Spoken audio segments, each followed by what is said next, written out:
उत्तर भारत में सर्दी के सितम की। दरअसल कोहरा और शीतलहर का कहर लगातार जारी है। अगर हम तापमान की बात करें, दिल्ली में आज का न्यूनतम तापमान 10 डिग्री सेल्सियस दर्ज किया गया है। उत्तर प्रदेश में कोहरे से जनजीवन पूरा अस्त व्यस्त है। शीतलहर के चपेट में उत्तर प्रदेश के कई सारे जिले हैं।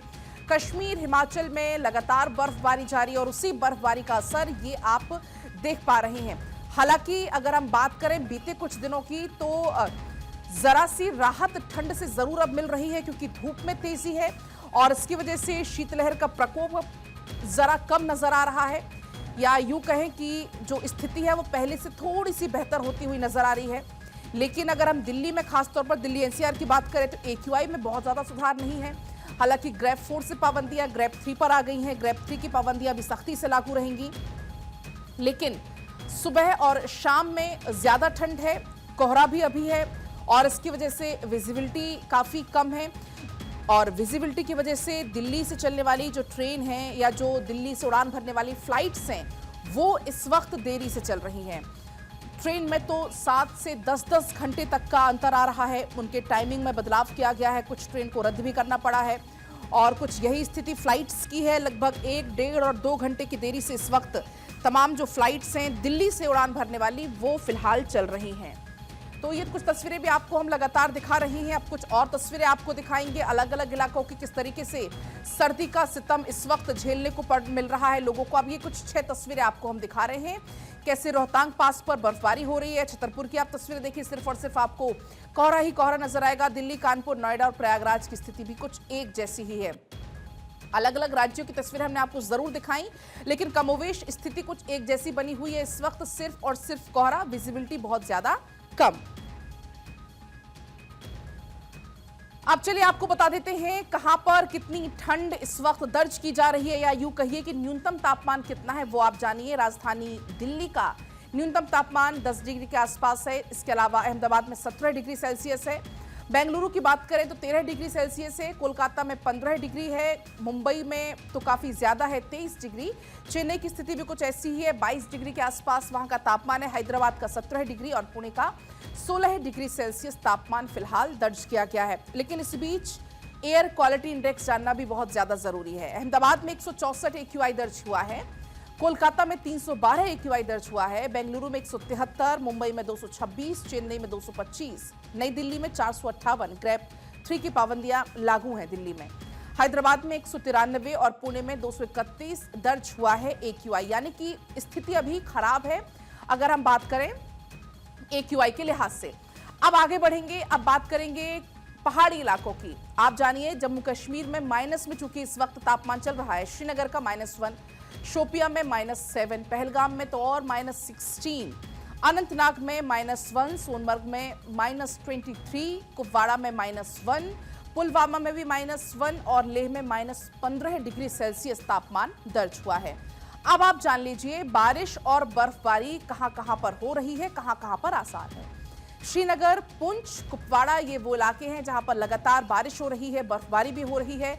मनाली, सोलांग भी उन्हीं में से है। केदारनाथ, गुरेज, लद्दाख और अनंतनाग ये वो इलाके हैं जहां पर अभी लगातार बर्फबारी हो रही है और उसी का असर आप ये मैदानी इलाकों में देख पा रहे हैं कि लगातार शीतलहर का असर झेलना पड़ रहा है। अब लेकिन ठंड के चलते जो विजिबिलिटी कम हो रही है कोहरे के कारण, ट्रेन पर कितना असर पड़ा है वो आप जान लीजिए। तमिलनाडु एक्सप्रेस लगभग 2.25 घंटे की देरी से चल रही है। इसके अलावा नई दिल्ली महामना एक्सप्रेस लगभग 1 घंटे 11 मिनट की देरी से है। नई दिल्ली इंटरसिटी एक्सप्रेस 1 घंटे की देरी से। काशी विश्वनाथ एक्सप्रेस रद्द कर दी गई है। नई दिल्ली क्लोन स्पेशल जो ट्रेन है वो 7 घंटे 43 मिनट की देरी से है और नई दिल्ली बीजेयू स्पेशल ट्रेन भी लगभग 7 घंटे 5 मिनट की देरी से है। नई दिल्ली सुपरफास्ट एक्सप्रेस 3 घंटे 27 मिनट की देरी से है, लगभग 3.5 घंटे आप इसको कह सकते हैं। नई दिल्ली एक्सप्रेस लेकिन रद्द है।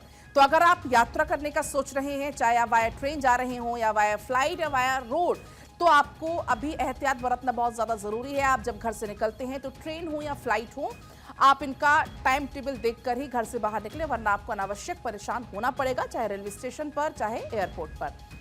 अब आपको हम ग्राउंड जीरो लिए चलते हैं। हमारे जो सहयोगी हैं वो इस वक्त अलग अलग स्थानों पर मौजूद हैं। क्या कुछ हाल है वो आपको दिखाएंगे। दिल्ली से अक्षय हैं, देहरादून से पंकज, रांची से धनंजय, शिमला से रॉबिन, लखनऊ से मोहम्मद इस वक्त मेरे साथ जुड़ गए हैं, लेकिन पहले चलिए राजधानी दिल्ली का ही रुख कर लेते हैं। अक्षय वहां से बने हुए हैं। अक्षय, जिस तरीके से अभी हमने देखा कि अब जरा सी ठंड से राहत तो है, लेकिन अभी AQI की स्थिति उतनी अच्छी नहीं है। ग्रेड 4 से पाबंदियां जरूर ग्रेड 3 पर आ गई हैं, लेकिन अभी भी स्थिति बहुत खराब श्रेणी में है। और देखिए, पोल्यूशन सबसे ज़्यादा समस्या है दिल्ली का। ठंड से तो बिल्कुल राहत अब नज़र आ रही है। सुबह और शाम को ज़रूर ठंड का एहसास हो रहा है, लेकिन जैसे जैसे दिन ढल रहा है, सूरज की रोशनी आ रही है, वैसे ही इसे तापमान बढ़ रहा है। और दिल्ली के बारे में अब कहा जा सकता है कि लगभग यहाँ से ठंड जाती हुई दिख रही है। अगर बारिश नहीं होती है तो ये ठंड मुझे लगता है कि जल्दी ही चली जाएगी। हालांकि इसका असर उस पर डिपेंड करता है कि जम्मू कश्मीर और हिमाचल प्रदेश में किस तरह की बर्फबारी होती है। अगर बर्फबारी वहाँ पर होती रहती है तो फिर दिल्ली में थोड़ी सी ठंड का समय और बढ़ जाएगा, लेकिन फिलहाल ठंड से राहत है। प्रदूषण की समस्या निश्चित रूप से विकराल है और यही वजह रही है कि कई जगहों पर 500 से ज़्यादा AQI लेवल है और अगर एवरेज देखा जाए तो लगभग 350 पौने 400 के आसपास है। कहा जा सकता है कि प्रदूषण की स्थिति गंभीर होने के कारण तमाम लोगों को परेशानियों का सामना करना पड़ रहा है। खास करके सर्दी जुकाम के साथ साथ गले की जो समस्या है वो लगातार विकराल होती जा रही है। सबसे बड़ी बात यह है कि इससे निजात पाने के लिए सरकार ने तमाम प्रयास किए हैं, लेकिन वो प्रयास नाकाफी साबित हो रहे हैं और साफ तौर पर है कि ठंड अगर बढ़ती है तो फिर और दिक्कतें सामने आ सकती हैं। सूखी खांसी क्योंकि ज़्यादा है, सूखी सर्दी इस समय देखने को मिल रही है, तो उसके कारण गले की समस्या सबसे ज़्यादा है।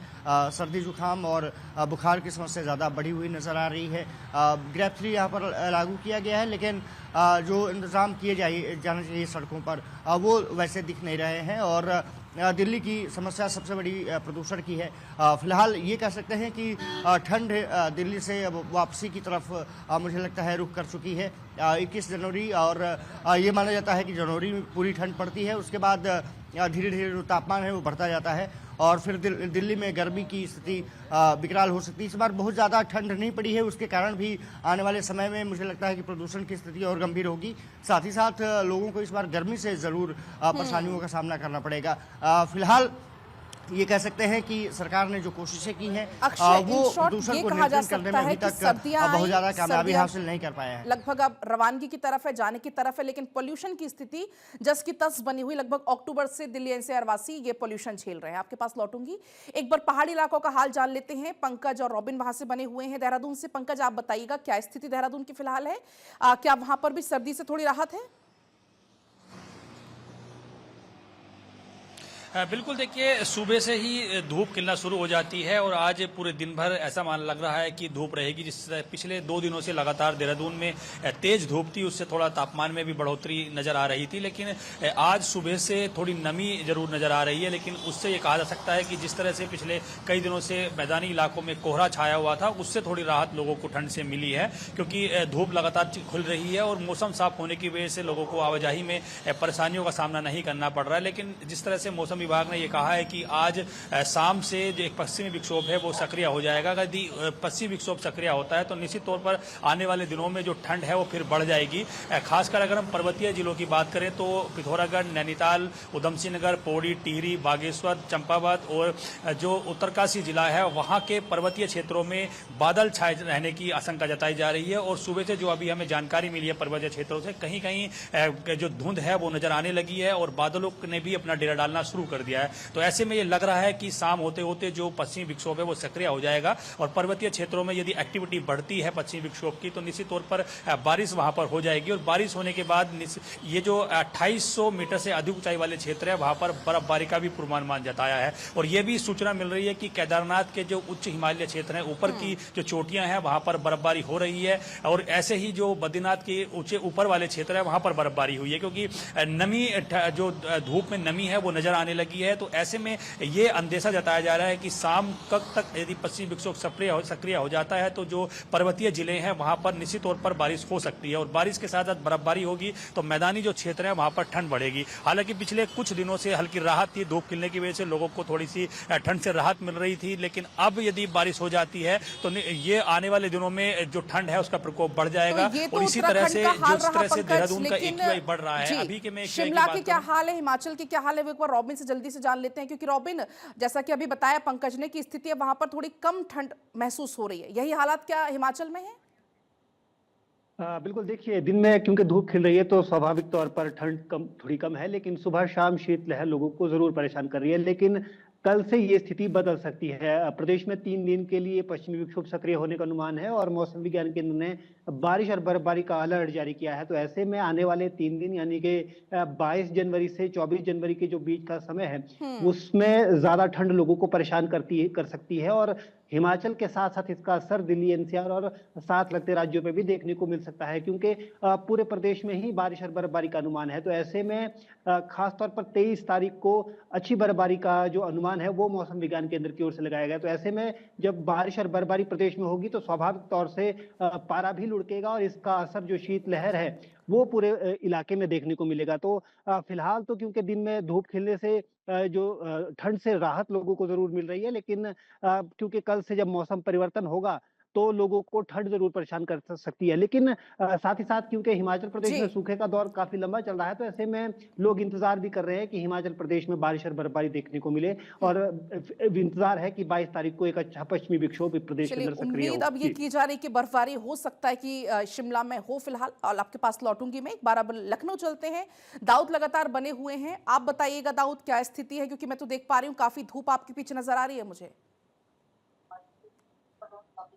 बिल्कुल, देखिए पलक, आपको साफ तौर पर बता दें कि अगर राजधानी लखनऊ की बात करें तो राजधानी लखनऊ में मौसम एकदम सुहाना हो चुका है। धूप भी शिद्दत की निकल रही है। लखनऊ वासियों को ठंड से एक बड़ी राहत मिली है, क्योंकि सुबह 8 बजे के बाद से ही धूप जो है वो राजधानी लखनऊ में छा जाती है। लोगों का निकलना इधर उधर शुरू हो जाता है। लोग मॉर्निंग वॉक पर निकलते हैं, बच्चों को स्कूल भी छोड़ने जा रहे हैं और तमाम ऐसी जगह है जहां पर राजधानी में भीड़ भाड़ इकट्ठा रहती है। तो पहले ठंड को देखते हुए काफी हद तक लोगों ने घर से निकलना बंद कर दिया था। लोग अपना बचाव करते हुए घरों में नजर आते थे। तो वहीं अब राजधानी लखनऊ में पुराने अंदाज में लोगों ने निकलना शुरू कर दिया है। भीड़ भाड़ वाले इलाकों में लोग जा रहे हैं, अपने परिवार के साथ भी घूमने फिरने। कई ऐसी ऐतिहासिक जगह है जहां पर राजधानी लखनऊ में काफी भीड़ रहती थी, देर रात तक लोग सड़कों पर रहते थे। तो उसी अंदाज में अब दोबारा से राजधानी लखनऊ में लोगों ने घूमना फिरना भी शुरू कर दिया है। और अगर जिला प्रशासन की बात की जाए तो जिला प्रशासन अभी भी अपनी कमर कसे हुए है। लगातार सरकार जो निर्देश दिए हुई थी उसी निर्देश का अभी तक पालन करते हुए नजर आ रही है जिला प्रशासन। तो वहीं काफी हद तक लखनऊ की अगर राजधानी की बात की जाए तो लोगों को एक बड़ी राहत मिलती हुई नजर आ रही है। जी बिल्कुल दाऊद, कहीं ना कहीं अब राहत लोग यहाँ पर महसूस कर पा रहे हैं। धनंजय, क्या यही स्थिति कुछ रांची की है? जी बिल्कुल पलक, रांची की सहित पूरे झारखंड की अगर बात की जाए तो लगातार 2 दिनों से जो तापमान में 3 से 4 डिग्री की बढ़ोतरी हुई है वो देखने को मिल रहा है। सुबह सुबह का वक्त जो घना कोहरा होता था वो अब घना कोहरा नहीं है, धूप निकल जा रही है जिससे लोगों को थोड़ी बहुत राहत महसूस कर रहे हैं। हाँ, हालांकि सुबह और शाम के वक्त ठंड काफ़ी ज़्यादा है। शीतलहर के कारण लोगों को काफ़ी मशक्क़त भी करना। कई ऐसे ज़िले हैं जहां पे 10 डिग्री तापमान अभी भी बना हुआ है। आज भर तापमान बना रहेगा। कल से फिर जैसे पहाड़ों इलाकों में पश्चिम विक्षोभ का असर मैदानी इलाकों ने झारखंड की राजधानी रांची से पूरे झारखंड में भी देखने को वहाँ पर बर्फबारी होगी। तो इधर भी ठंड का असर जो मौसम विभाग ने कहा है कल के बाद 3 से 4 डिग्री के तापमान में गिरावट दर्ज की जाएगी, वो देखने को भी मिला। आसमान में बादल है, हवाएं चल रही है जिससे लोगों को काफ़ी ठंड का एहसास भी हो रहा है। धूप तो निकली हुई चटक धूप है, लेकिन धूप का उतना असर देखने को नहीं मिल रहा है। तापमान में बढ़ोतरी हुई है।